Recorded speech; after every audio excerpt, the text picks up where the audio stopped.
effective nowadays. Okay, welcome to this webinar on Shakespeare. We're celebrating 400 years since the publication of the first folio. So it seems a good time to reconsider Shakespeare and whether he's still our contemporary.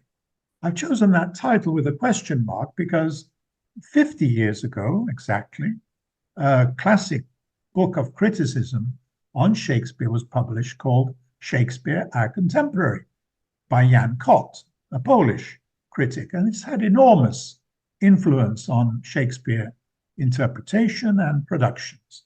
But I thought in this age of the internet, AI, social media, our completely revolutionized world from a digital point of view, that it was time to ask, 50 years on from Jan Kot's book, whether Shakespeare is still relevant to the time in which we live. So this is our basic question today. Is Shakespeare in the 21st century, in the age of artificial intelligence, still important to us? Does he have things to teach us? Does his natural intelligence, if not genius, provide something unique which artificial intelligence will never be able to provide? And therefore, we will decide together, I hope, whether he still is our contemporary and still is relevant. Here is an image, as you can see, which is artificially generated by the computer. It's very clever AI, but how clever is it? It also generated AI, not Shakespeare. It generated the following joke. I'm going to show you a joke about Shakespeare, and I want you to use the chat box to complete the punchline of the joke with two names, the names of men, in fact. Can you do that? Are you ready? Yeah. Okay, there is the text. It's in Elizabethan English. It was generated by AI. I gave it the joke in modern English, and very cleverly, it gave me this well-known anecdote, which is also a joke, about Shakespeare and one of his leading actors in the Globe Theatre, Richard Burbage. If you skim through the joke, can you guess what the two names at the bottom are, which are missing? William the Conqueror. Very good. You can use the chat box. Richard III. And Richard III. So the joke is, try and use the chat box, please, because there's a lot of you out there. I won't be able to deal with all of your contributions orally. Yes, the joke was that an actress, not a member of the audience, who was impressed by Richard Burbage's performance as Richard II, arranged to meet him after the show for a bit of fun, you know. And Shakespeare overheard this discussion, and he visited the lady in question before Richard Burbage. And when Richard Burbage found out what William had done, our witty William's reply was, as you've said, Richard the Conqueror did precede, William the Conqueror did precede Richard III, William being William Shakespeare. So the point is, it's a joke, not a very good one, but it's actually a real anecdote, supposedly, about William Shakespeare. But it was generated in the Elizabethan version by AI. So we have AI to thank for its very clever tricks. Back to our serious question. Is Shakespeare still relevant today? What do you think? Is Shakespeare relevant today? I want you to help us focus on this, to choose a speech from Shakespeare. It could be your favorite speech or any speech which you think is still powerful, relevant, or simply one that you still like. Okay, and I'll see in the chat box what you've written.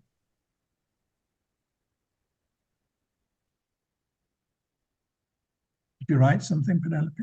Yeah. I can't get the chat box to work. Oh, there it is. There you are. Yes, you've written a speech. Now, which speech Now, yes, you've chosen neither a borrower nor a lender be from Hamlet. Thank you, that's very good. Yes, well, I'm going to share a speech with you now, which is my personal favorite. And I want you to ask yourself, does it say things which are relevant today? Okay, here is the speech, and I'll let you read it and listen to it. And the question I want you to consider is, are topics raised here which are still relevant and important today? It's from King Lear. It's my favorite speech, if you like. Poor naked wretches, wheresoe'er you are, that bide the pelting of this pitiless storm, how shall your houseless heads and unfed sides, your looped and windowed raggedness,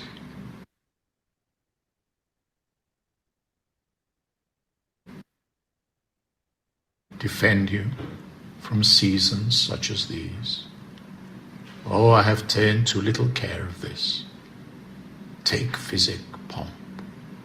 Expose thyself to feel what wretches feel, that thou mayst shake the superflux to them, and show the heavens more just. Let the superfluous and lust-dieted man that slaves your ordinance, that will not see because he does not feel your power quickly. So distribution should undo excess, and each man have enough. Okay, still relevant? Well, you may have spotted many issues that the play King Lear and the speakers there raise. Are there issues there that you noticed which remain unresolved even today? Let me see your comments in the chat box. Thank you. Well, if we look more closely, I'm sure you spotted, I've highlighted some of the words to help us. Poverty, homelessness, take physic, pomp. Here, of course, we have a reference to those who are rich and powerful, pomp, in comparison to the wretches who have nothing. The wretches, the wretched of the earth, as Frantz Fanon called them. And so these are issues, I think: poverty, homelessness, inequality of wealth and comfort. And the last lines, of course, point us to the fact that the excess that the rich and powerful enjoy could be shared amongst the poor to show the heavens more just. And my next question is, those are the issues. Does Shakespeare propose any solutions? I don't know if you noticed in the second part of the speech, the solution that Shakespeare proposes, or the characters who are speaking. The characters are here in the picture. It's King Lear himself, played by King Lear here, and Gloucester. I think that's supposed to be Gloucester. Could be the fool, but I'm not sure. But the speech is spoken by King Lear in the first half and Gloucester in the second.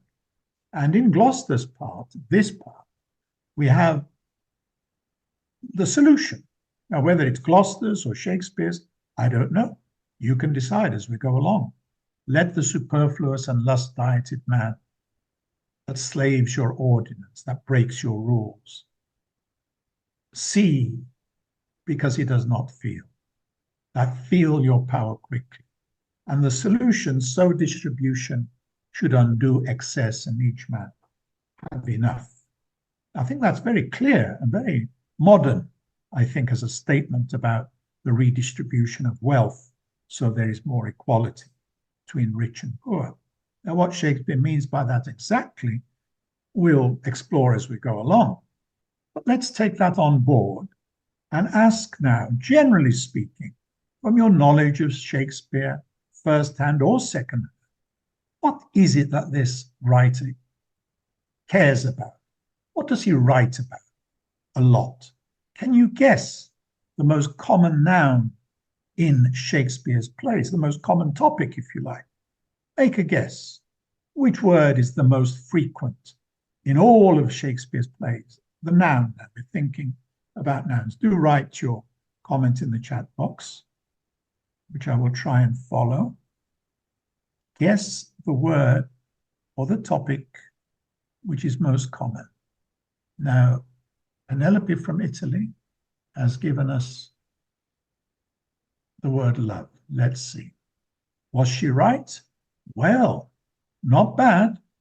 Now, this is a word cloud, or a wordle, I think it's called, and it tells you visually which words and concepts are the most common in the whole of Shakespeare's plays.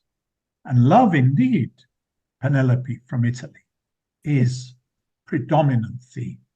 But notice the other frequent words and topics, king and lord. They're very, very prominent indeed. And knight is interesting. We can't talk about all of these. I will focus on those in this presentation, the king and the lord, because the focus is clearly on people in power. And that's what we're going to focus on today.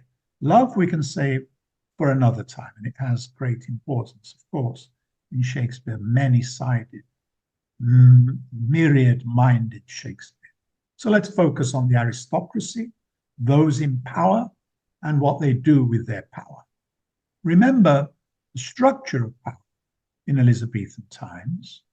When you look at this diagram of what people believe about the world or society in those days, what word would you use to describe this way of looking at society, where God is at the top and the animals and plants at the bottom, the ordinary people right at the bottom next to the animals, and the gentlemen higher than the commoners, and so on? And Penelope, you've chosen the word hierarchy. Let me just get rid of this. I'm making a mess here of the chat box, excuse me. So yes, I agree with you. It's hierarchical or stratified. You notice where the commoners are. We'll come back to that. Right at the bottom, near the animals, the plants, and the minerals. The monarch and the aristocracy right at the top there, near the angels. It's a very hierarchical society. Class-ridden, if you like. And we're going to look at what this means in the context of my two topics today. This is the first of a series, I hope, of webinars. And my topic in this first session is war and revolution. Let's begin with war. Now, I'm going to ask you to think about these plays. I don't know if you know them. Do you know any of them? Are you familiar with any of them? In the chat box, you can tell me so I know what you know and what you don't know. And you will know King Lear from what we've seen already. Henry V, very popular, very well known. Yes, Henry VI. I'm going to be looking at these. Thank you. Coriolanus as well. Okay, these are the plays, and we can't do everything in one session, but we'll focus on these. Now, again, I want you to be involved. How does Shakespeare perceive our first topic? War. Can you write in the chat box what you think is the most common adjective that Shakespeare uses about war? If you have no idea, write your adjective to describe war. I'm looking at the chat box. Barbaric. Thank you. Thank you. That means I can go on. Well, barbaric is not far off, is it? He does use barbaric or barbarous in other plays, in other contexts, but here we have bloody for war, deadly, civil. Well, you know what civil means here. It doesn't mean polite or civilized, does it? Civil means as in civil war. And is it a positive view of war? Well, bloody and civil are the most frequent words.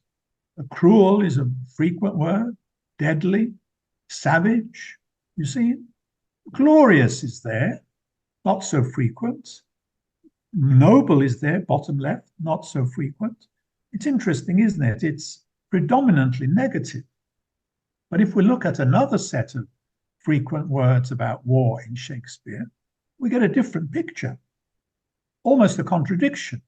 The biggest words here, apart from fierce, which fit with your barbaric, ruthless, and so on, is brave and noble. I don't know whether it's the war that's brave or the people involved in the war and noble. Is it war or the people? Valiant, bold, interesting, isn't it? So it could be the people. So it's very interesting to bear in mind the context in which we make this discussion and develop our opinions about how Shakespeare uses these words. Well, I'm going to focus on war and from the point of view of the victims. I'll call it the slaughter of the innocents, which is involved in war.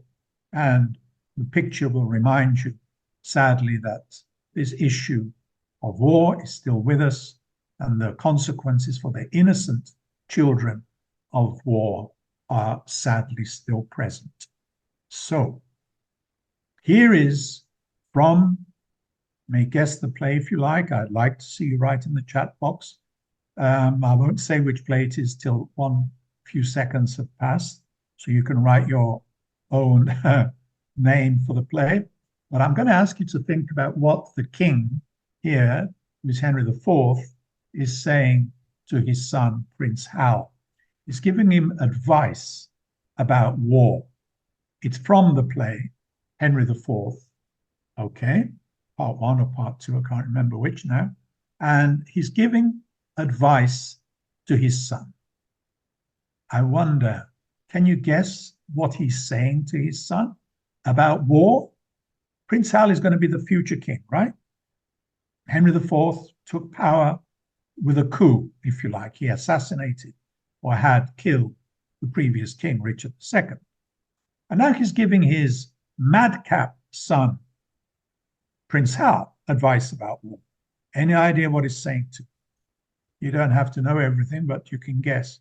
Be strong and powerful. Thank you, Penelope. Actually, he says this. My Harry, beat thy course, your policy, to busy, giddy minds with foreign quarrels. Now, what does that mean? How is war going to be used to busy, giddy minds? Wonderful expression, isn't it? How clever this Shakespeare was. I don't know if artificial intelligence could have come up with this.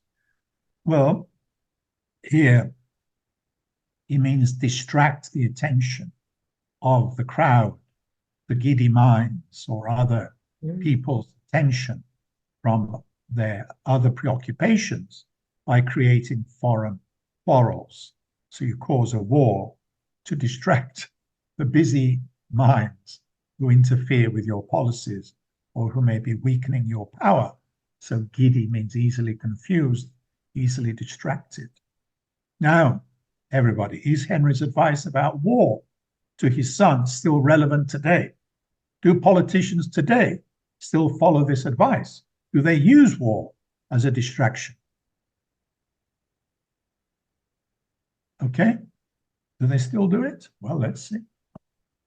Well, here is an example. How the Falklands War cemented Margaret Thatcher's reputation as the Iron Lady. Margaret Thatcher, as many of you will know, was doing very badly in the polls and in public opinion. And in a sense, as the text says here, the Falklands War saved her political skin. So sadly, it's still with us. And this advice may be consistent with this quotation from a standard text on politics in the 16th century. This is advice to the ruler, the prince. I want you to guess who wrote it. Those of you who live in Italy may find it easier than the rest of us. A prince should have no other object. Okay, no, you've got it already. He's saying, Machiavelli tells the prince, the ruler, the king, whoever, the duke, that war is the main art that they should be skilled in. So that's Machiavelli. And Machiavelli, as you'll know, had an enormous influence on the culture of the 16th century and politics in particular, including English politics. So let's go to the next episode. After Henry IV passes away, Henry V on the left and right here takes over. Prince Hal becomes Henry V, and he has a chance to put his father's advice into practice. My question as we go through these next few slides is whether Henry V is an ideal king, a hero, or a butcher. The two film versions we see here, on the left by Laurence Olivier and on the right by Kenneth Branagh, show two very different views of war and the leader of the war in each case. Olivier's view clearly was a romantic one. It was mobilized in the Second World War to galvanize the British people to fight against Nazism, a very patriotic version of the play and very exciting in its way. And on the right, we have Kenneth Branagh's more modern, realistic version of Henry V and its presentation of war. Well, let's be more specific. Thinking of Henry V and his war policies and practices, is his army humane in any way, do you think? What is the role of mercy and pity in his strategy? Does it have any role? Now, we hear today of humane armies like the IDF in Israel claims to be a humane army. Well, let's look at Henry and what he says to the people of Harfleur before he threatens to destroy the siege and destroy the town of Harfleur. What kind of war leader is he? Is he showing any mercy? No. He says the gates of mercy shall be all shut up, and his soldiers with their bloody hands will mow like grass your fresh, fair virgins and your flowering infants. And when we look at war today, as you see from the photograph I have there, this slaughter of the innocents is sadly still with us. I'll give you another example of the contemporary relevance of Henry V. I'm going to show you a headline from today, and I want you to match it with a short extract from the same play, Henry V. Can you read it? Is it okay? Yeah. Okay. Children of Gaza have brought this upon themselves. Which sentence from this extract matches the headline? Which phrase, if you like? Can you see it in the first line there? When you yourselves are called, as Henry decides to slaughter innocent mothers and children, he tells them, you have yourselves to blame, just like the general in the IDF today said to the people of Palestine. So I ask you again, is Henry V an ideal king, a hero, or a butcher? Well, Shakespeare is more complex than to give black and white answers. And that's why he's so wonderful. He's so wonderful. But let's look at this. What does this tell us? The French have reinforced their scattered men. Okay, says Henry V. And he orders his men to kill every French prisoner. By the way, I should have mentioned the English are now at war with the French, you may have guessed. And it is merciless indeed. Every soldier, this is a war crime, isn't it? When you kill the prisoners that you've taken from the other side. And he says later on, again, he repeats it, we'll cut the throats of those French people that we have. Not a man of them that we shall take shall taste our mercy. So no prisoners will survive. He will slaughter them all. What do the people, his soldiers, think about this? Well, simple question for you English teachers particularly. In the next extract, where we see the ordinary people speaking, what does the pronoun he or his refer to? Have a quick look at this. Look at the pronoun. Who is he? Who is his? Anaphoric reference, we call it. It is actually Bates the soldier is talking about the king. I would he were here alone, he says, because if he were, many a poor man's lives would be saved, you see. So he's blaming the king for the war and the loss of innocent lives. The king is in disguise, and he doesn't know he's talking to the king, Mr. Bates. His cause being just, says the king. His quarrel is honorable, says the king. But Bates insists if his cause be wrong, and, we're accused, it's not our fault. Our obedience to the king wipes the crime of it out of us. Okay. We'll have to have a break in a minute and come back, but can you see what I'm getting at here? The voice of the ordinary people don't really understand why they are fighting this war, and they're risking their lives, and they're not sure that the cause is just. Now, let's have a break here. I'm going to show you some more stuff from Henry V before we go on to look at revolution. But I think it's probably a good time to pause, and we'll come back again in just 2 minutes. Okay? Okay. I'm going to show you now a list of names. Your task is very simple. Are they names of people or places? Okay. People and places. Oh, all right. You want to have it both ways. In the play, Henry V, they're actually the names of people. This is one of the most famous speeches in the whole of Shakespeare. And the most famous speech in Henry V before the Battle of Agincourt, where the king is rousing his troops.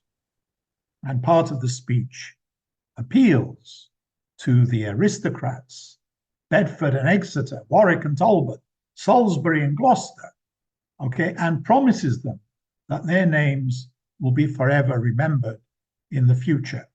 Do you agree? Are you with me? Okay. And apart from these names of aristocrats, which shall be forever remembered, after this day, the ordinary people, what about them? The ordinary soldiers. We few, we happy few, we band of brothers. This includes, I think, both the aristocrats in the troops as well as the ordinary people, because the king explains, for he today, at the fourth line from the bottom, for he today that sheds his blood with me shall be my brother. He's the king, remember. Be he ne'er so vile. Vile here means humble, from an ordinary common background. This day shall gentle his condition. Have you thought about this verb, gentle, from the adjective gentle? What does it mean to gentle his condition?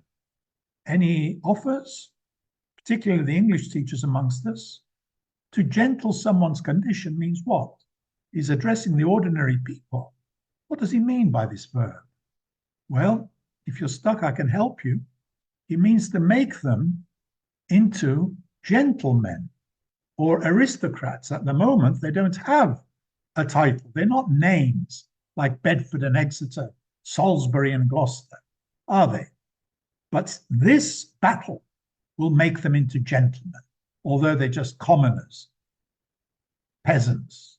And gentlemen in England, says the king, now abed, blah, blah, blah, you may know the rest.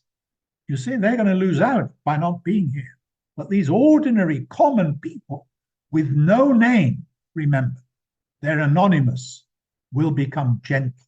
They will join not the aristocracy exactly, but the gentility. And notice how when the king is asking how many French people they have captured, he's only interested in those with a title, the lords and the barons, the knights and the squires, 1,500 of them, you see. People with titles are the ones that matter. And then he just mentions, by the way, the common men. They don't really have names. They're the unknown soldier, if you like. And in the future, they would have monuments built to them. But here in the play, they're just anonymous common men. And Henry confirms this when he says, here was a royal fellowship of death. He's punning on the word royal to mean that those who died of any importance are aristocrats. The rest kind of just make up the numbers. I hope you don't think I'm being unfair, because he does the same, King Henry does, when he looks at the casualties on the English side. None else of name. Those who died amongst the English are Edward the Duke, the Earl, Sir Richard, blah, blah, blah. They're all posh people, aren't they?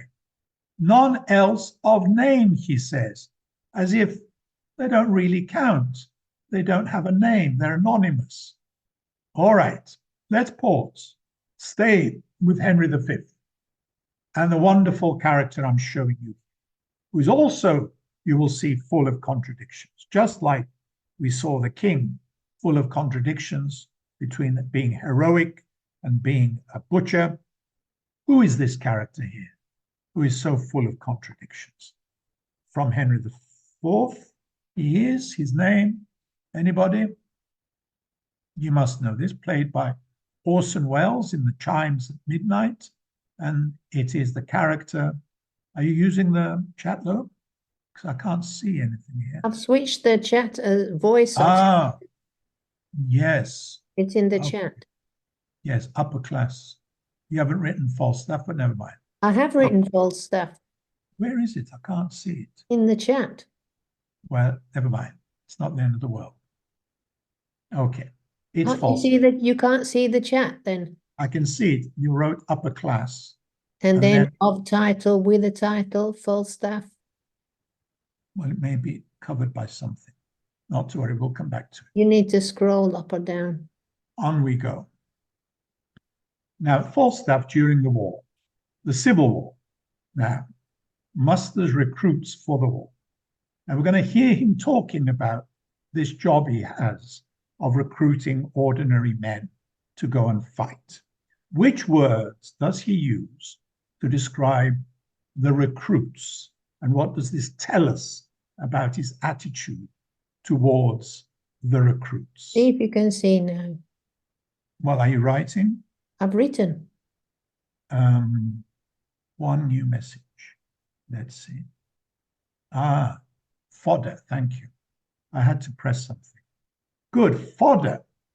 That's an interesting word. Does he use the word fodder? Food? No, he doesn't use the word fodder, but he means fodder when he says food for powder. Quite right. But he also says slaves. The 50 soldiers, 150 soldiers, sorry, he's been recruiting. He's made 300 and odd pounds money. How has he made this money? He's using the recruiting process to accept bribes. So those who can afford to pay not to fight, okay, they can be let off. In other words, he is treating these ordinary commoners, those who have money and those who don't, as commodities, as you quite say, as something to be bargained with. And he calls them slaves and mortal men. In other words, they're doomed to die.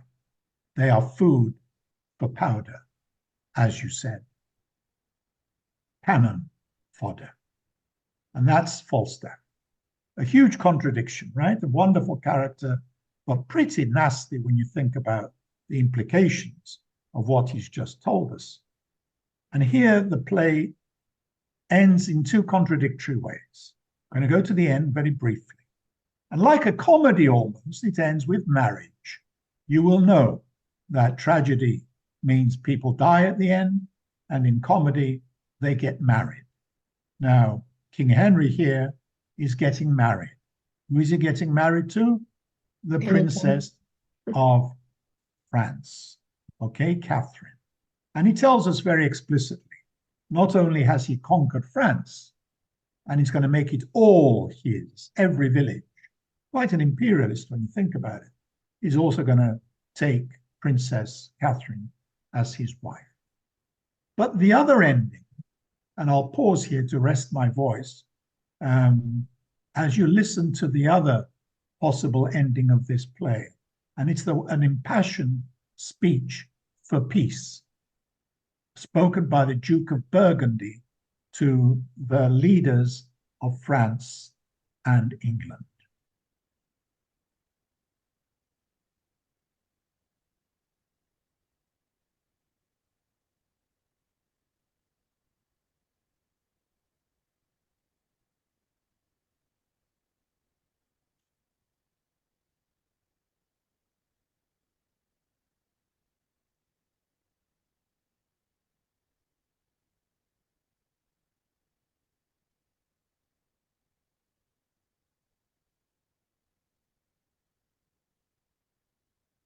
Can't hear it.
Are you there? Yes, can't you hear? Yeah, I can't hear it. Oh, we haven't put the sound on. Yeah, no sound. So low. I should have, when we came back, we should have said it. Never mind. Let's assume you've heard this. Okay. Corrupting in its own fertility. Can you hear it now? Yeah. And as our vineyards, fallows, meads and hedges, defective in their natures, grow to wildness, even so, our houses and ourselves and children have lost, or do not learn for want of time, the sciences that should become our country, but grow like savages, as soldiers will, that nothing do but meditate on blood. Okay, so this is the other way of seeing the ending of Henry V.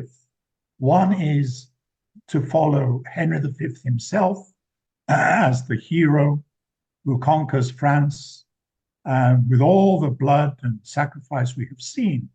And then we have the Duke of Burgundy with this eloquent plea for peace and the benefits of peace in terms of the arts, in terms of the sciences, the education of our children, the fertility of the land, and so on. So Shakespeare's view of war, you will agree, is full of contradictions and will demand that we think very carefully about the different points of view he presents. Let's have a look now at the second topic, revolution. I'm going to give an example from Henry VI, Part 2, where Shakespeare gives us a detailed presentation of Jack Cade's rebellion in 1450. Some of you will know some history.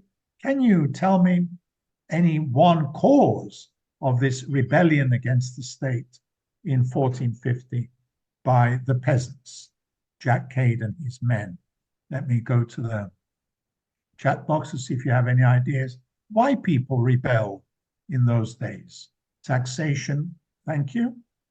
Well, yes, of course, it was a popular revolt against, of course, high taxation and the corruption of people in government, the bad administration, the general abuse of power, and the continuing war, which, as we have seen, ordinary people would be provided as cannon fodder for the war. So in the play itself, that's the history. Let's look at the theatrical presentation of the war. In Henry VI, Part 2, I want you to write now, before I show you, Jack Cade's manifesto, his demands and promises in rising up against the state. I want you to write one thing that you would put in your manifesto if you were standing for election and you wanted us to vote for you. What one thing would you include?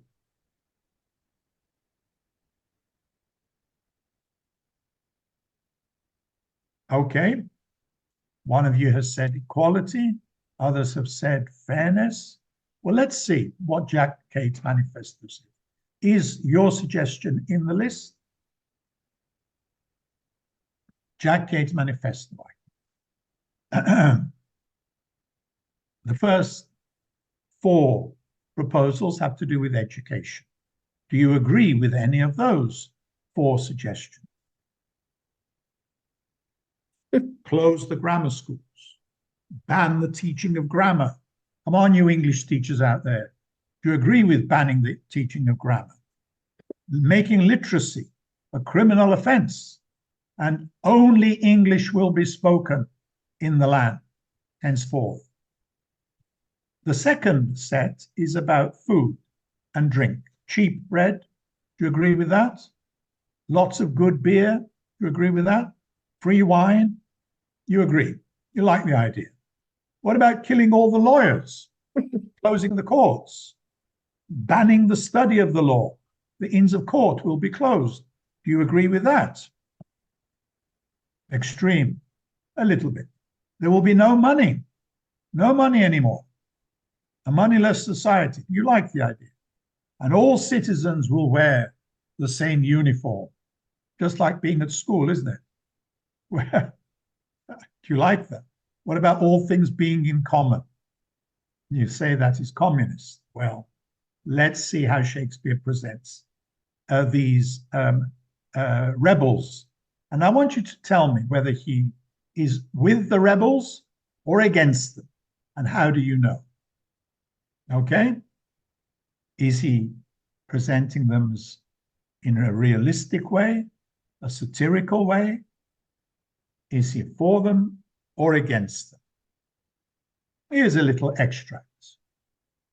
There's a picture from a production. And here are some of the demands that we have seen in red. But what about the bit in blue? Yes, Penelope, makes it comic.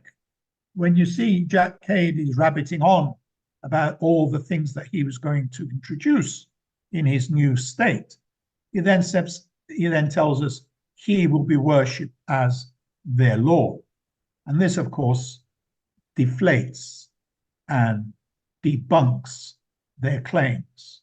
And once again, in red, we have the serious claims, cheap bread, so people don't starve, good beer, that's good, and all the realm shall be in common, the socialist principle. And what does Shakespeare do? He deflates it with the bits in blue. When I am king, as king I will be, God save your majesty. So the blue bits make fun. They satirize the revolution. What about this? Have a look at this. Which words here show us that we are not to take seriously what Jack Cade's rebellion is all about? Well, the promise here is that instead of piss, wine will run through the pissing conduit of the state. And anybody who doesn't call Cade Lord Mortimer will be executed. So it's clearly satirical. They've got a point against the law, the judicial system, because they say that ordinary people are punished because they can't read the accusations against them. They're not literate. So they're punished. Is that made fun of? It doesn't seem to be, not here. But generally the tone is, by Shakespeare, let's make fun of the rebellion. You see, and anybody who talks about nouns and verbs, yes, it's you English teachers I'm talking about, will be punished because it will be illegal to teach grammar. There's a serious point behind all of this, of course, and we'll come to it right now. The difference between being literate and going to court and being illiterate and being taken to court. And of course, the dice were loaded against ordinary people who couldn't read or write. And they would be punished for not being able to read and write and so defend themselves. And speaking Latin comically will also be punished. So, as you can see, it is satirized, but there is a serious point behind this rebellion, which Shakespeare half recognizes, but half or mostly satirizes. And here I want you to look at what Jack Cade says when Sir Humphrey the gentleman makes fun of him for being only a plasterer. And he, Jack, says, but Adam was a gardener. Why does he say that? What's the point? Adam was a gardener. So what? Your dad was a plasterer. Jack Cade says, well, Adam was a gardener. So what point is he making? He's fighting, he says, for liberty. And when the revolution is here, there will be not one lord or one gentleman left. But as for Adam was a gardener, this is a reference to even ordinary people have rights, you say. And indeed, that was the point of the Peasants' Revolt, almost a century previously, when John Ball, one of the leaders of the revolution, Wat Tyler's revolt, said, when Adam delved and Eve span, who was then the gentleman? So everybody was equal then, you see. Everybody, as you say, had the same rights. And as Ball said, all men by nature were created alike. So it's a very progressive, radical perspective, which Shakespeare mentions in Henry VI, but can't resist making fun of. As you can see, my mouth shall be the Parliament of England. But notice again the socialist principle, all things shall be in common.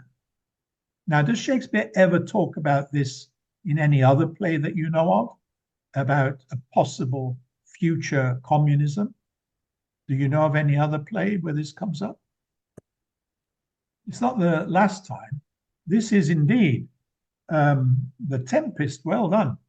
Henry VI, Part 2 is probably the first play Shakespeare wrote. The Tempest, which you mentioned, was probably the last.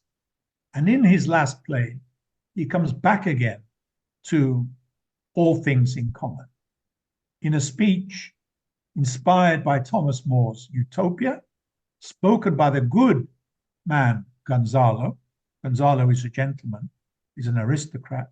And this time Shakespeare gives him the argument for a future socialist society. Does he make fun of Gonzalo? Well, not Shakespeare so much, but the bad characters, when they hear this socialist utopia, as you can see here, do make fun of the old man Gonzalo by saying there will be no more marriages, there will be free sex for everybody, everybody will have lots of free time, everybody will be idle, and you can have as much sex as you like, and so on. So they're making fun of Gonzalo. God save his majesty, says Sebastian. Poor old Gonzalo is saying he will create a perfect state to excel the golden age. It's a wonderful dream. Does Shakespeare ever take it seriously? Or does he always satirize rebellions, popular rebellions? Do you know of an example where he takes a popular rebellion seriously in any of the plays that you may know of? That he doesn't actually make fun of? No. Well, I'll tell you what I think is the answer. In Coriolanus, the uprising is a popular uprising, not an aristocratic one. It's the people. And they're complaining about basically what do you think they're complaining about in Coriolanus. It's not really about Rome. It's talking about Elizabethan England within the framework of his Roman play Coriolanus. And what the people rebel about in Coriolanus is very simple. It's one thing: the price of what product is so important to them. There is one product, grain indeed. So there are wars about religion, there are wars about inflation and tax, but in Coriolanus, the whole debate is about the food riots that took place in England at the time, and Shakespeare contextualizes in Coriolanus. Okay, and as I said, this time it's a popular rebellion, not an aristocratic one. Can you put a number in this gap here? Read the text and tell me which number you would put in the space. Together they comprise the farmers and most of the good farmers. So what percentage of the elite controlled most of the land?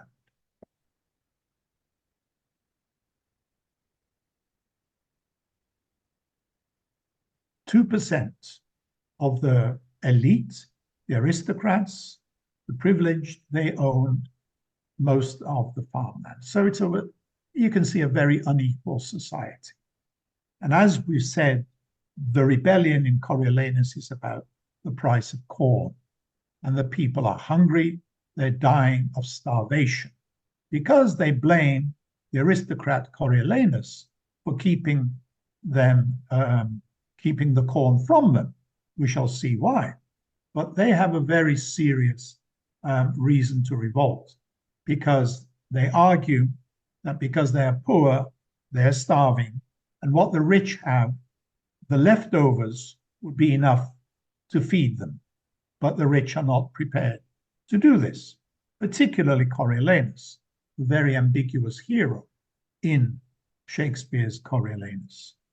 You see, their arguments are not satirized, they're not made fun of, they're actually very coherent and very rational in their arguments. And they say, if we don't fight, if we don't revenge with our pikes, we will become rakes. You get the pun. They will die of starvation. They will be so thin. For the gods know I speak this in hunger for bread. So it's not a malicious rebellion. It is for a very good reason, for bread. And we are told that indeed in Rome at the time, England in other words, the storehouses were full of grain. So people were hoarding the grain, including, by the way, William Shakespeare of Stratford was accused of hoarding grain. And the laws are passed which are against the poor, laws which support usury, money lending at high interest rates, laws that favor the rich, laws that restrain the poor, and of course the wars which the poor have to feed with their bodies. These are the arguments. Coriolanus and his friend Menenius, they know this. Shakespeare doesn't pretend that this is not the truth. Coriolanus asks Menenius, what do they want? They want corn at their own rates, and they know that the city is well stored with grain. So why does Coriolanus, the elite, aristocrat, military hero, refuse to give them grain? Is it because of his, does he have serious arguments? What is his ideology? Well, in practice, Penelope from Italy, Coriolanus does, in the play, hoard grain to give to his soldiers and denies it to the poor who are not fighting in the war. That is what is happening. And they complain, as you can see there, from the film by Ralph Fiennes, an excellent interpretation of the film, where the citizen reminds us that when they demand corn, Coriolanus accuses them of being a many-headed multitude, people with no names, not important because they have no name. And he calls them fragments.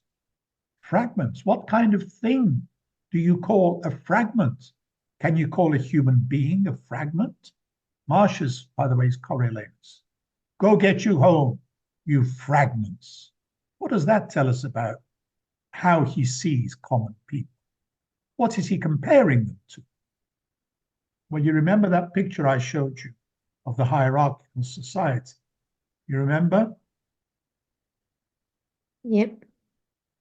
Well, at the bottom, it's rubbish in a way, but at the bottom we had animals, plants, and minerals. And the common people were just above that level. And in Shakespeare, I looked through the plays, and these are the words which describe the multitude or the common people. If you look at the adjectives, Penelope, and everybody, can you put one word of your own in the blank to describe ordinary people according to these adjectives? What word would you put? An adjective. Look at the examples I've given you from the plays. Distracted, blunt, wavering, giddy, ragged, rude, merciless. They're blown to and fro, the full multitude. What word would you put in? Useless. Thank you. Well, you could put lots of words like that, I agree. I would put fickle, but it's more than that. They're stupid, they're smelly, horrible things.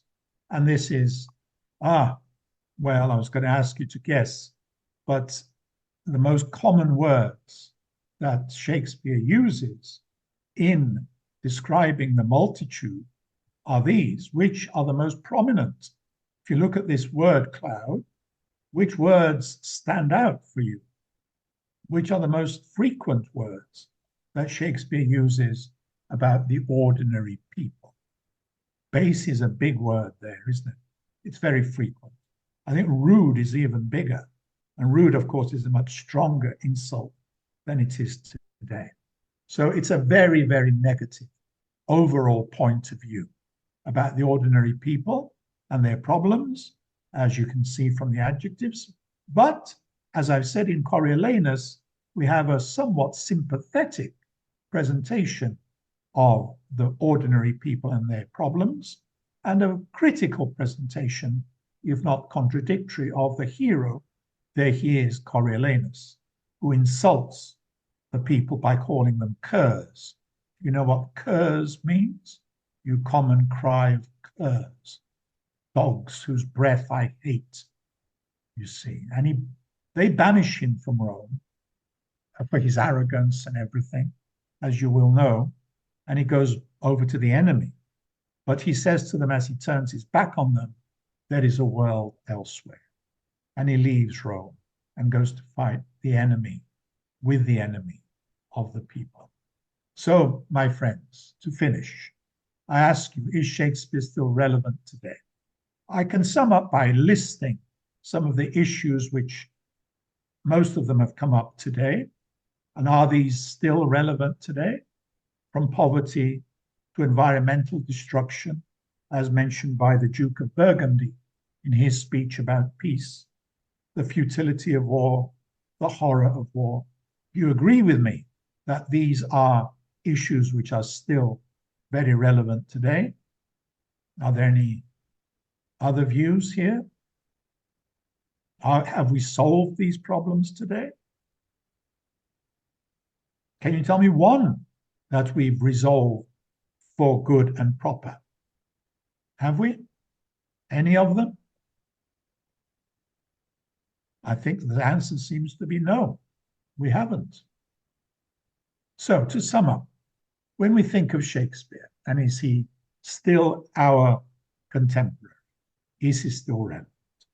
Artificial intelligence is wonderful. It generates pictures like this.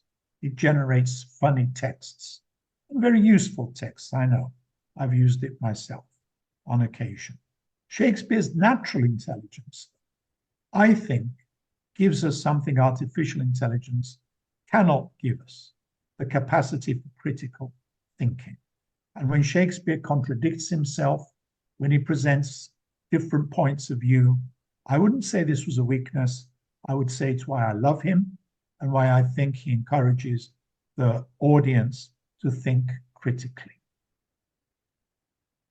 Again, before the age of artificial intelligence, T.S. Eliot said about information, which we have in abundance in AI, and perhaps knowledge. But what about wisdom? Where is the wisdom we have lost in knowledge? Where is the knowledge we have lost in information?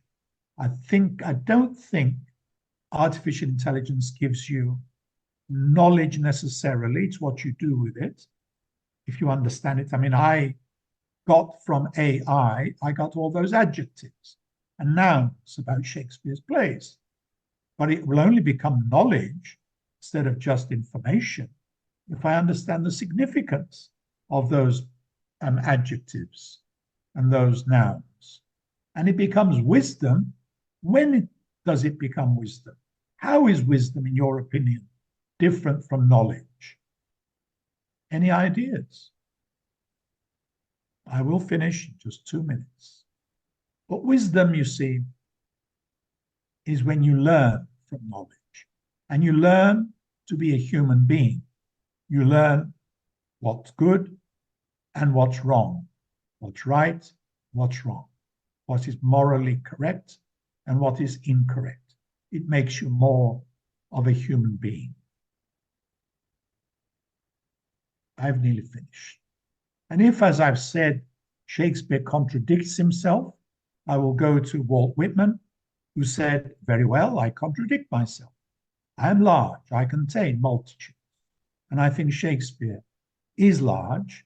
He does contain multitudes, the ordinary people, but multitudes in the other sense, of a myriad number of ideas and emotions. And the contradictions are part of the beauty of the work of William Shakespeare. And to finish and take my cue from Coriolanus, who exiled himself from the multitude with "There is a world elsewhere," I would answer, as we do today, yes, but another world is possible. And I hope Shakespeare helps us to find this other world. It's not easy, but we'll keep trying. And Shakespeare may be part of our search for this better world. That's all I wanted to say. Thank you very much for coming. We can stop the recording now.